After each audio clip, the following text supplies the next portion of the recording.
Good morning, students. Now let us continue from where we left yesterday.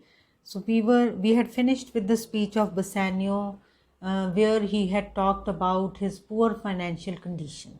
So he also throws a hint at us regarding the reason behind his poor financial state, and it is because he was not very stable financially, but still he maintained a high standard of living as he was used to that. So, as we have discussed this earlier also, Bassanio belongs to a noble family, but he is right now not at all rich. He is rather poor and he is under huge debts.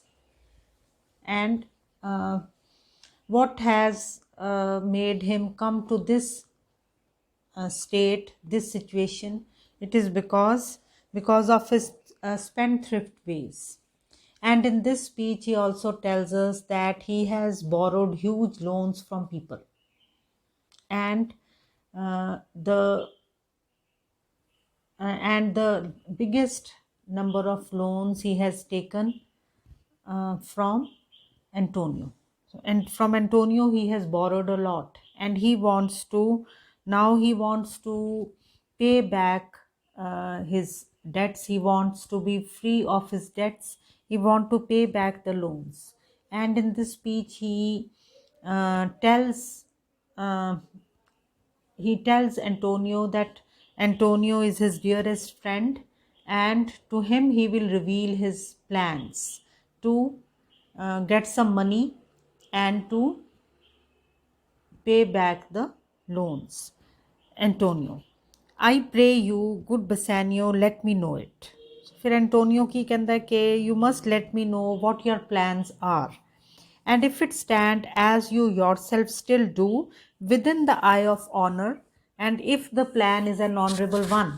It means if there is nothing underhand in that plan, if there is no cunning involved in that plan, कि ਜਿਹੜੀ ਵੀ ਤੂੰ plan ਬਣਾਈ ਹੈ ਜੇ ਉਹਦੇ ਵਿੱਚ ਕੋਈ dishonesty ਨਹੀਂ ਹੈ, ਜਿਸ ਤਰ੍ਹਾਂ ਕਿ ਤੇਰੇ ਵਿੱਚ ਨਹੀਂ ਹੈ, just as you are an honorable person, if your plan is also an honorable one, then be assured my purse, my person, my extremist means lie all unlocked to your occasions.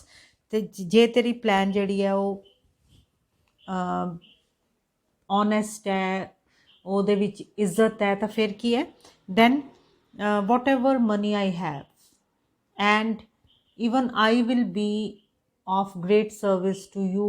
My extremist means whatever I have will be at your disposal. ਕਿ ਜੇ ਤੇਰੀ plan naturally ਤੂੰ ਵੀ ਚੰਗਾ ਹੈਗਾ, ਤੂੰ ਵੀ ਕਦੀ ਕਿਸੇ ਨਾਲ ਮਾੜਾ ਨਹੀਂ ਕੀਤਾ, ਜੇ ਤੇਰੀ ਪਲਾਨ ਵੀ ਇਦਾਂ ਦੀ ਹੈ, ਫਿਰ ਉਹ ਕੀ ਕਹਿੰਦਾ ਕਿ ਸਭ ਕੁਝ ਜੋ ਵੀ ਮੇਰੇ ਕੋਲ ਹੈਗਾ ਉਹ ਮੈਂ ਤੈਨੂੰ ਸੌਂਪ ਦਊਂਗਾ. It will be at your disposal. So I hope you have understood this. Bassanio, in my school days when I had lost one shaft.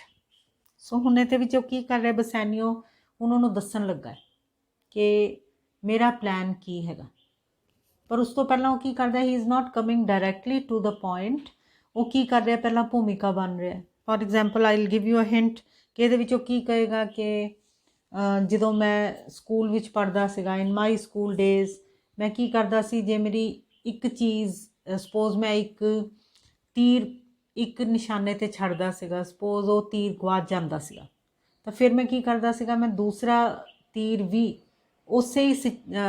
ਉਸੇ ਡਾਇਰੈਕਸ਼ਨ ਦੇ ਵਿੱਚ I use to shoot that arrow in the same direction, but this time more careful, ਕਿ ਮਤਲਬ ਮੈਂ ਇੱਕ ਅਗਲਾ ਤੀਰ ਵੀ ਉੱਧਰਲੇ ਪਾਸੇ ਛੱਡ ਦਿੰਦਾ ਸੀ ਜਾਣ ਕੇ, ਪਰ ਜ਼ਿਆਦਾ ਧਿਆਨ ਨਾਲ ਦੇਖਦਾ ਸੀ ਵੀ ਉਹ ਕਿੱਥੇ ਜਾ ਕੇ ਗਿਰਦਾ ਹੈ. ਔਰ ਫਿਰ ਉਹ ਕੀ ਹੁੰਦਾ ਸੀਗਾ, ਫਿਰ ਜਾ ਕੇ ਕਈ ਵਾਰੀ ਮੈਨੂੰ ਦੋਨੋਂ ਹੀ ਤੀਰ ਲੱਭ ਜਾਂਦੇ ਸੀਗੇ. So have you understood what he is trying to say. ਜਿਸ ਤਰ੍ਹਾਂ ਕੋਈ ਤੁਸੀਂ ਸਪੋਜ਼ ਹੁਣ ਤੁਸੀਂ ਇਸ ਤਰ੍ਹਾਂ ਨੂੰ ਸਮਝ ਸਕਦੇ ਹੋ ਜਿੱਦਾਂ ਕਿ ਤੁਸੀਂ ਬਾਲ ਨਾਲ ਖੇਲ ਰਹੇ ਹੋ. ਹੁਣ ਤੁਹਾਡੀ ਜਿਹੜੀ ਇੱਕ ਬਾਲ ਹੈਗੀ ਆ ਉਹ ਤੁਸੀਂ ਕੇਅਰਲੈਸਲੀ ਕਿਤੇ ਸੁੱਟੀ and it got lost. Now how to find that. So ਇੱਕ ਤਰੀਕਾ ਇਹ ਦੱਸ ਰਿਹਾ ਉਹ ਕੀ ਹੈਗਾ ਕਿ ਦੂਜੀ ਇੱਕ ਬਾਲ ਚੱਕੋ ਅਤੇ ਉੱਧਰਲੇ ਪਾਸੇ ਸੁੱਟ ਦਿਓ, ਪਰ ਐਤਕੀ ਵਾਰੀ ਜ਼ਿਆਦਾ ਧਿਆਨ ਨਾਲ ਦੇਖੋ ਵੀ ਉਹ ਕਿੱਥੇ ਜਾ ਕੇ ਗਿਰਦੀ ਹੈ, ਔਰ ਜਿੱਥੇ ਉਹ ਜਾ ਕੇ ਗਿਰੇਗੀ ਹੋ ਸਕਦਾ ਤੁਹਾਨੂੰ ਉਹ ਵਾਲੀ ਬਾਲ ਤਾਂ ਮਿਲ ਹੀ ਜਾਊਗੀ ਕਿਉਂਕਿ ਤੁਸੀਂ ਧਿਆਨ ਰੱਖਿਆ ਹੈਗਾ, ਹੋ ਸਕਦਾ ਉੱਥੇ ਕੀ ਪਹਿਲੀ ਬਾਲ ਵੀ ਮਿਲ ਜਾਵੇ। So I hope you have understood this. So ਇਹੀ ਉਹ ਐਗਜ਼ਾਮਪਲ ਇੱਥੇ ਦੇਣ ਲੱਗਾ ਠੀਕ। ਔਰ ਇਹ ਉਹਨੂੰ ਕੀ ਕਹਿਣ ਦੀ ਕੋਸ਼ਿਸ਼ ਕਰ ਰਿਹਾ ਐਂਟੋਨੀਓ ਨੂੰ ਕਿ ਐਤਕੀ ਵਾਰੀ ਮੈਨੂੰ ਥੋੜ੍ਹੇ ਜਿਹੇ ਹੋਰ ਪੈਸੇ ਦੇ ਦੇ, ਹੋ ਸਕਦਾ ਕਿ ਤੇਰੇ ਪਹਿਲੇ ਵਾਲੇ ਪੈਸੇ ਵੀ ਮੁੜ ਆਉਣ। So now let us Bassanio. In my school days when I had lost one shaft. So ਕੀ ਕਹਿੰਦਾ ਕਿ ਮੈਂ ਜਦੋਂ ਸਕੂਲ ਸੀਗਾ ਔਰ ਮੈਂ ਖੇਡਦਾ ਹੁੰਦਾ ਸੀਗਾ, so sometimes when I lost one arrow, ਕਿ ਜਦੋਂ ਮੈਂ ਸ਼ੂਟ ਕਰਦਾ ਹੁੰਦਾ ਸੀਗਾ ਐਰੋ ਨੂੰ ਕਮਾਨ 'ਤੇ ਚੜ੍ਹਾ ਕੇ, so sometimes I would lose one arrow. I shot his fellow of the self same flight. ਔਰ ਮੈਂ ਫਿਰ ਮੇਰਾ ਤਰੀਕਾ ਕੀ ਹੁੰਦਾ ਸੀ ਲੱਭਣ ਦਾ, ਬਜਾਏ ਕਿ to search for the lost arrow endlessly, what I used to do was I used to shoot another arrow in the same direction, the self same way, कि उधरले पासे in the same direction I used to shoot the other arrow also with more advised watch। पर एक बारी फर्क ही ਹੁੰਦਾ ਸੀਗਾ कि I used to be more careful this time, कि मैं देखना है कि वो किधर ਨੂੰ ਜਾ ਰਿਹਾ, and with more advised watch to find the other fourth, ਤਾਂ ਕਿ ਮੈਨੂੰ ਪਹਿਲਾ ਵਾਲਾ ਐਰੋ ਵੀ ਮਿਲ ਜਾਵੇ, ਕਿ ਮੈਂ ਜਦੋਂ ਉਹ ਦੇਖੂੰਗਾ ਕਿ ਉਹ ਕਿੱਧਰ ਜਾ ਕੇ ਗਿਰਿਆ, ਉਧਰਲੇ ਪਾਸੇ ਸੁੱਟਿਆ, ਤਾਂ ਜਦੋਂ ਮੈਂ ਦੇਖਿਆ ਕਿ ਉਹ ਦੂਜਾ ਵਾਲਾ ਐਰੋ ਕਿੱਥੇ ਗਿਰਿਆ, ਤਾਂ sometimes I would find the first one also, and by adventuring both I oft found both, and by risking both। adventuring ਦਾ ਇੱਥੇ ਮਤਲਬ ਕੀ ਹੈ, by risking, ਕਿ ਦੋਨਾਂ ਨੂੰ ਹੀ ਮੈਂ ਖਤਰੇ 'ਚ ਪਾ ਦਿੰਦਾ ਸੀ। ਨੈਚੁਰਲੀ ਪਹਿਲਾਂ ਤਾਂ ਮੇਰਾ ਗਵਾਚ ਹੀ ਗਿਆ ਐਰੋ, ਦੂਜੇ ਨੂੰ ਵੀ ਜਦੋਂ ਮੈਂ when I use to shoot the another arrow in the same direction, then I would place even that arrow at a risk, ਕਿ ਹੋ ਸਕਦਾ ਕਿ ਮੈਨੂੰ, ਸੋ ਜਦੋਂ ਤੁਸੀਂ ਇੱਦਾਂ ਕਰੋਗੇ, ਫੋਰ ਐਗਜ਼ਾਮਪਲ ਜਿਸ ਤਰ੍ਹਾਂ ਇਹ ਕਰਦਾ ਸੀਗਾ ਕਿ ਇੱਕ ਐਰੋ ਗਵਾਚ ਗਿਆ, ਦੂਜਾ ਵੀ ਉੱਧਰਲੇ ਪਾਸੇ ਸੁੱਟਿਆ, then there are two possibilities. First possibility is that you may find both, ਕਿ ਜਿੱਦਾਂ ਤੁਹਾਨੂੰ ਉੱਥੇ ਗਏ ਉੱਥੇ ਪਹਿਲਾ ਵਾਲਾ ਵੀ ਪਿਆ ਸੀਗਾ ਔਰ ਦੂਸਰਾ ਤਾਂ ਹੈ ਹੀ ਸੀ, ਔਰ ਦੂਸਰੀ ਪੋਸੀਬਿਲਿਟੀ ਕੀ ਹੁੰਦੀ ਹੈ, that you may lose both of them, ਕਿ ਹੋ ਸਕਦਾ ਦੋਨੋਂ ਹੀ ਗਵਾਚ ਜਾਣ। ਸੋ ਕੀ ਕਹਿੰਦਾ ਕਿ and by adventuring both I oft found both। and what used to happen in my school days, that because I put both of my arrows at risk, sometimes I oft means often, ਅਕਸਰ I found both of them, ਕਿ ਉਦੋਂ ਤਾਂ ਮੈਨੂੰ ਦੋਨੋਂ ਹੀ ਮਿਲ ਜਾਂਦੇ ਹੁੰਦੇ ਸੀ। I urge this childhood proof because what follows is pure innocence। so ਕੀ ਕਹਿੰਦਾ ਕਿ I place this proof from my childhood days in front of you। so ਕੀ ਕਹਿੰਦਾ ਕਿ ਮੈਂ ਆ ਤੇਰੇ ਸਾਹਮਣੇ ਸਬੂਤ ਰੱਖਦਾ ਪਿਆ, because what follows is pure innocence, because what I am going to tell you now, it is very much devoid of any kind of cunning, ਕਿ ਉਹਦੇ ਵਿੱਚ ਕੋਈ ਚਲਾਕੀ ਨਹੀਂ ਹੈ ਜੋ ਮੈਂ ਹੁਣ ਤੈਨੂੰ ਦੱਸਣ ਲੱਗਾ। ਸੋ ਕਹਿੰਦਾ ਮੈਂ ਤੈਨੂੰ ਇਹ ਸਬੂਤ ਇਸ ਕਰਕੇ ਆਪਣੇ ਬਚਪਨ ਦਾ ਦਿੱਤਾ ਕਿਉਂਕਿ ਹੁਣ ਜੋ ਮੈਂ ਤੇਰੇ ਨਾਲ ਗੱਲ ਕਰਨ ਲੱਗਾ ਉਹਦੇ ਵਿੱਚ ਕੋਈ ਚਲਾਕੀ ਨਹੀਂ ਹੈ। I owe you much। ਸੋ ਕਹਿੰਦਾ ਇਹ ਤਾਂ ਗੱਲ ਪੱਕੀ ਹੈਗੀ ਕਿ I owe you a lot of money, ਕਿ ਮੈਂ ਤੇਰੇ ਤੋਂ ਬਹੁਤ ਜ਼ਿਆਦਾ ਪੈਸਾ ਕਰਜ਼ੇ ਵਿੱਚ ਲਿਆ ਹੋਇਆ। and like a willful youth, that which I owe is lost, and I have behaved like a willful youth। youth ਕੌਣ ਹੁੰਦਾ, young man, ਤੇ willful ਕੌਣ ਹੁੰਦਾ, ਜਿਹੜਾ ਕਿ ਮਨ ਮਰਜ਼ੀ ਕਰਦਾ ਹੈ, who is self willed, who does not listen to anyone, ਜਿਹੜਾ ਕਿ ਬੇਵਕੂਫੀਆਂ ਕਰਦਾ and does not listen to anyone. So ਕੀ ਕਹਿੰਦਾ ਕਿ ਜਿਸ ਤਰ੍ਹਾਂ ਕਿ as it happens in the case of self willed young man who does not listen to anyone, as it happens in the case of that person, in my case also, whatever money I have taken from you is lost। ਕਹਿੰਦਾ ਕਿ ਉਹ ਮੈਂ ਸਾਰਾ ਗਵਾ ਲਿਆ ਕਿਉਂਕਿ ਮੈਂ ਬਹੁਤ ਹੀ ਬੇਵਕੂਫੀ ਨਾਲ ਚੱਲਿਆ, ਮੈਂ ਕਦੀ ਵੀ ਸਿਆਣੀ ਤਰ੍ਹਾਂ ਨਹੀਂ ਚੱਲਿਆ, ਇਸ ਕਰਕੇ ਜਿਹੜਾ ਵੀ ਪੈਸਾ ਮੈਂ ਤੇਰੇ ਤੋਂ ਲਿਆ ਸੀਗਾ I have lost that।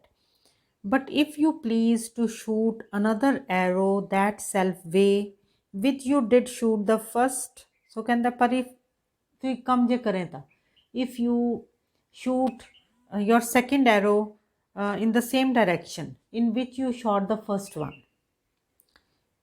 I do not doubt, मैं कहना मैंने कोई शक नहीं है, as I will watch the aim, क्योंकि एक बारी मैं ध्यान रखूँगा कि वो तेरे पैसे कित्थे जा रहे हैं, ठीक है, तेरा ਜਿਹੜਾ aim है दूजा ਜਿਹੜਾ arrow है कित्थे ਨੂੰ जा रहा है, as I will watch the aim, or to find both or bring your latter hazard back again. ਸੋ ਕੀ ਕਹਿੰਦਾ ਕਿ ਮੈਂ ਇੰਨਾ ਕਿ ਤੈਨੂੰ ਜ਼ਰੂਰ ਦੱਸੂਗਾ ਕਿ ਹੋ ਸਕਦਾ ਕਿ ਦੋਨੋਂ ਹੀ ਮਿਲ ਜਾਣ। ਦੋਨੋਂ ਦਾ ਮਤਲਬ ਇੱਥੇ ਕੀ ਹੈਗਾ ਕਿ the money that you will give me now as a loan and the money you have given to me previously, ਹੋ ਸਕਦਾ ਦੋਨੋਂ ਹੀ ਜਿਹੜੇ ਪੈਸੇ ਆ ਉਹ ਵਾਪਿਸ ਆ ਜਾਣ। or bring your latter hazard back again, at least ਇਹ ਹੋਏਗਾ ਕਿ ਜਿਹੜਾ ਮੈਨੂੰ latter ਦਾ ਮਤਲਬ ਕੀ ਹੈ, ਜਿਹੜਾ ਤੂੰ ਮੈਨੂੰ ਦੂਜੀ ਵਾਰੀ ਦੇ ਰਿਹਾ। hazard again means ਇੱਥੇ ਮਨੀ, ਪਰ hazard means ਜਿਹੜਾ ਤੂੰ ਮੈਨੂੰ ਰਿਸਕ ਹੁਣ ਮੇਰੇ ਵਾਸਤੇ ਪੈਸਿਆਂ ਦਾ ਉਠਾਏਗਾ, ਐਟਲੀਸਟ ਉਹ ਮੈਂ ਜ਼ਰੂਰ ਲੈ ਆਊਂਗਾ, ਠੀਕ ਹੈ। or to find both or bring your latter hazard back again, at least ਮੈਂ ਦੂਜਾ ਜਿਹੜਾ ਕਰਜ਼ਾ ਉਹ ਤਾਂ ਪੱਕਾ ਹੀ ਲੈ ਆਊਂਗਾ ਵਾਪਸ। and thankfully rest debtor for the first, and ਫਿਰ ਚਲੋ ਜੇ ਪਹਿਲਾ ਜਿਹੜਾ ਮੈਂ ਸਾਰਾ ਤੇਰੇ ਤੋਂ ਪੈਸਾ ਮੈਂ ਇੰਨਾ ਲਿਆ ਹੋਇਆ, ਜਿਵੇਂ ਉਹ ਨਾ ਵੀ ਵਾਪਸ ਲਿਆ ਸਕਿਆ, ਐਟਲੀਸਟ ਦੂਜੀ ਵਾਰੀ ਵਾਲਾ ਤਾਂ ਜ਼ਰੂਰ ਆ ਜਾਏਗਾ, ਔਰ ਮੈਂ ਹਮੇਸ਼ਾ ਲਈ ਤੇਰਾ ਕਰਜ਼ਈ ਰਹੂੰਗਾ ਪਹਿਲੇ ਵਾਲੇ ਵਾਸਤੇ। okay, maybe I am not able to return that, but I will bring the at least the second loan that you give me, at least I will bring that back, और ਪਹਿਲੇ ਵਾਸਤੇ ਮੈਂ ਹਮੇਸ਼ਾ ਤੇਰਾ ਥੈਂਕਫੁਲ ਰਹੂੰਗਾ, ਹੋ ਸਕਦਾ ਮੈਂ ਉਹ ਕਦੀ ਵਾਪਸ ਨਾ ਕਰ ਸਕਾਂ। So I hope you have understood this.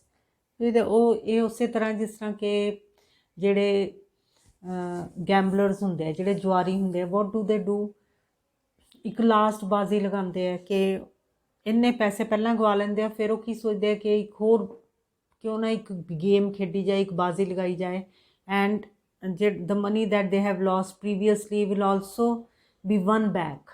so ਉਸੇ ਤਰ੍ਹਾਂ ਦੀ ਥੋੜੀ ਜਿਹੀ ਉਹ ਗੱਲ ਕਰ ਰਿਹਾ ਹੈਗਾ।